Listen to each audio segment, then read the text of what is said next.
How's everybody doing today?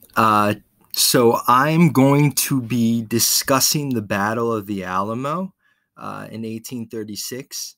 There are few battles in American history that can galvanize an entire population, and the Battle of the Alamo is one of those battles.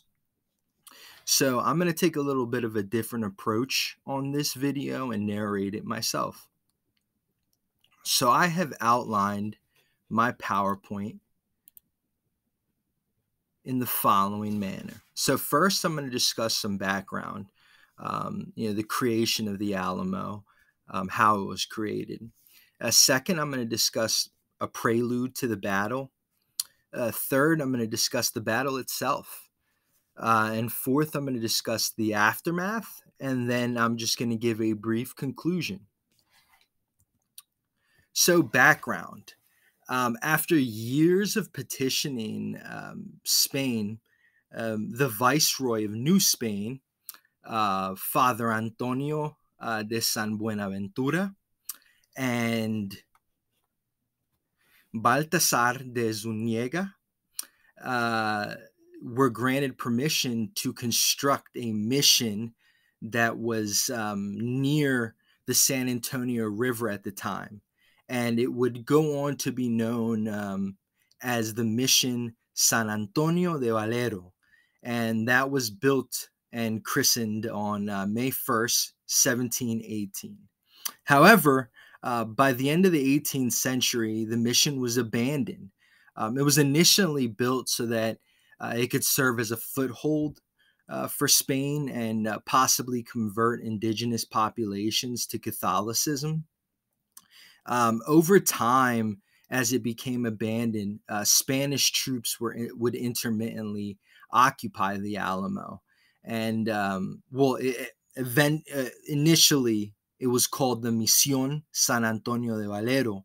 But after a short amount of time, after it was abandoned, it became known as the Alamo, meaning cottonwood. And it was named the Alamo because it had cottonwood trees at the location.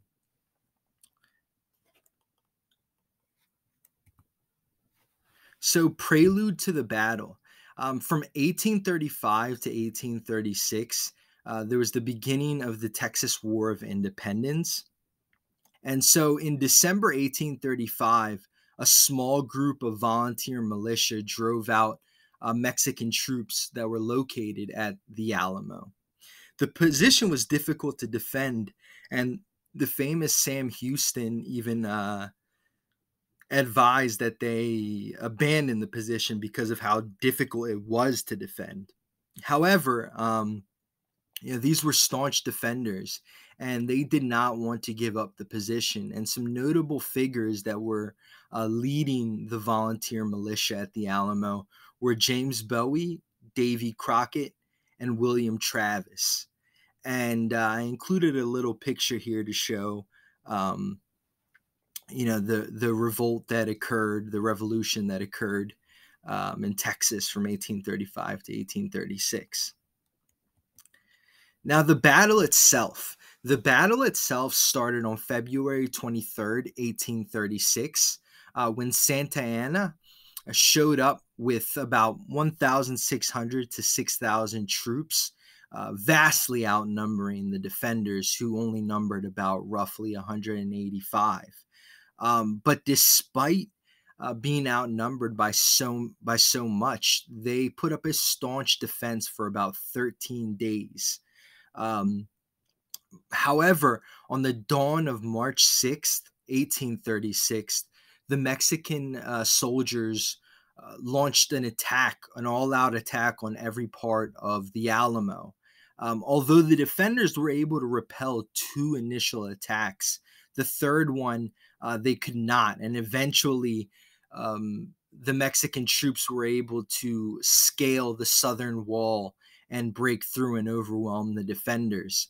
The defenders retreated back to the chapel for a last stand, which saw some savage hand-to-hand fighting.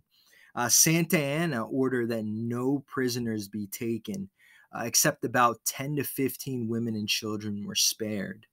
And so for 13 days, it was just brutal fighting. And here's a painting to depict how savage the fighting was.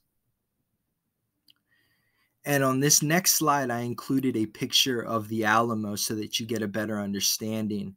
The part I outlined in red is the part that still stands today, and you can go visit it in San Antonio.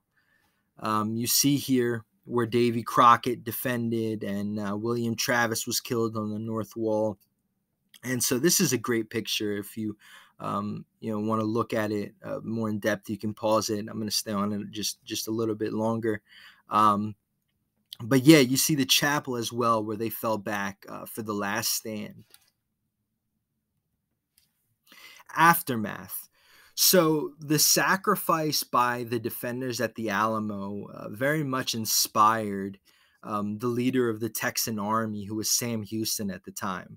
So on April 21st, 1836, Sam Houston arrived with about 900 troops, and he soundly defeated Santa Anna at the Battle of San Jacinto. Their war cry was "Remember the Alamo." And in the Mexican-American War from 1846 to 1848, that would be the motto and the predominant war cry throughout that war. And in 1845, the United States annexed Texas to become a state. Now, it's also notable to mention that there were also some creative resistance to the war in Mexico, notably Henry David Thoreau, who I did a video on about a couple months ago. But who spoke out against the war. But for the Texans, they saw this as a war of independence and a war to avenge those that were slain at the Alamo. And I included here a picture of the Battle of San Jacinto, so you can look at that.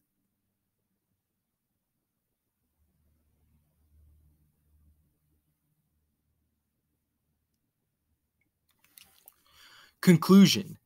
So the resistance, as I mentioned, it served to galvanize an entire nation, and it's a historic landmark today. And if you mention the Alamo to anybody, they'll most likely, for lack of a better term, remember the Alamo and what happened there and the sacrifice. Notably, also that Davy Crockett, a famous frontiersman, died there. So that's my presentation on the Alamo. That was a video request by someone recently, and I wanted to get it out as quick as possible. I hope you enjoyed it. If you did, please like and subscribe. That would do a lot to help the channel and keep you notified of new content. Thank you.